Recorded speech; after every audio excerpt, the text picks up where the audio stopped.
பிரபலங்கள் எல்லாருமே வந்து பார்த்தீங்கன்னா வந்து ரொம்ப பெரிய உச்ச நடிகராக ஆகணும் அப்படிங்கிறவங்க பல பேர் வந்து இந்த நாட்டிலேயும் இல்லை பல நாட்டில் வந்து பயன்படுத்திட்டு இருக்காங்க அப்படிங்கிறத நம்ம அண்மையாக கேட்டுட்டு இருக்கக்கூட ஒரு விஷயம். இவங்களால என்ன மாதிரியான விஷயங்களை பண்ண முடியும் சார் ஒரு பிரபலத்துக்கு? சினிமா நடிகர்கள் நம்ம சொல்லலாம். பார்த்தீங்கன்னா, நம்மள விட அதிகமா வேதனையும் வலியும் உள்ளவங்க அவங்க. பாவம் இந்த ஸ்க்ரீனில் பார்க்கும்போது தான் சிரித்து நடிக்கிறது போகிறது வரதெல்லாம். அவங்கள கூட பேசி பழகுற எங்களுக்கு தான் தெரியும் அதோட வேதனைகளும் வலிகளும். நம்மளை விட அதிகமான அவங்க வாழ்க்கை முறை தான் வேறவே இருக்கலாமா தவிர, மற்றது எல்லாமே நம்மளை விட துன்பமும் கஷ்டங்களும் நிறைய அடங்கி உள்ளது தான் அவங்களுக்கு. இப்போ பார்த்தீங்கன்னா, என்னதான் கஷ்டம் இருந்தாலும் அவங்க மேலே போக முடியாது.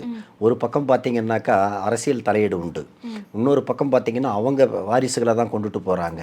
இப்போ திறமை உள்ளவங்களுக்கெல்லாம் நிறைய எதுவும் கிடையாது. அதே மாதிரி வந்து மேலே இருக்கிற பீக்கில் இருக்கிறவங்கள கூட இன்றைக்கி இப்போ புதுசாக வர்றவங்களால கீழே இறங்கிட்டு டவுன் ஆயிடுறாங்க. அப்படிப்பட்ட காலத்தில் அவங்க என்ன பண்ணுவாங்கன்னா, நிலையாக நிறுத்திக்கிறதுக்காக இப்போ இருக்கிற மார்க்கெட்டை வந்து இப்போ சரியாமல் விடுறதுக்கு அதை வந்து லோவாக போகாமல் மேலேயே நோக்கி போகிறதுக்காக ஜின்னை வாங்குவாங்க எங்ககிட்ட. இப்போ வந்து பட வாய்ப்புகள் நிறைய குறைஞ்சிரும்.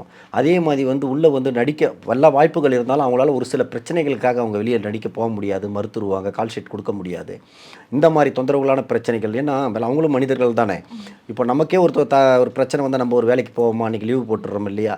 அதே மாதிரி உடம்பெல்லாம் ஆரோக்கியமாக இருக்கும், எல்லாமே இருக்கும். ஆனால் அவங்களுக்கு பார்த்திங்கன்னா மனசில் நிம்மதி இருக்காது. ஒரு சில கஷ்டங்கள், பிரச்சனைகள், மிரட்டல் நிறைய உண்டு. சினிமா துறையில் இன்றைக்கி நிறைய உண்டு. அந்த மாதிரி ஒரு சில மர்மமான முறைகள்லாம் எங்ககிட்ட வருவாங்க. அதை நான் பேரெல்லாம் சொல்லக்கூடாது, சரிங்களா? அதே மாதிரி வந்து பெண் ஆணுன்னு கிடையாது, அதில் நடிகர்கள் மட்டும் கிடையாது. இந்த மியூசிக் சம்மந்தப்பட்டவங்களும் வருவாங்க, டைரக்ட் படம் எடுத்து ரிலீஸ் பண்ணுறவங்களும் வருவாங்க.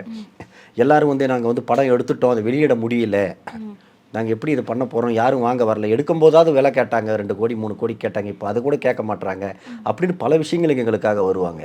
எல்லாத்தையுமே நம்மக்கிட்ட ஜின் மூலயமா அதை சரி பண்ணிக்கிட்டாக்கா உடனே அவங்க நினச்சதெல்லாம் நடக்கும்.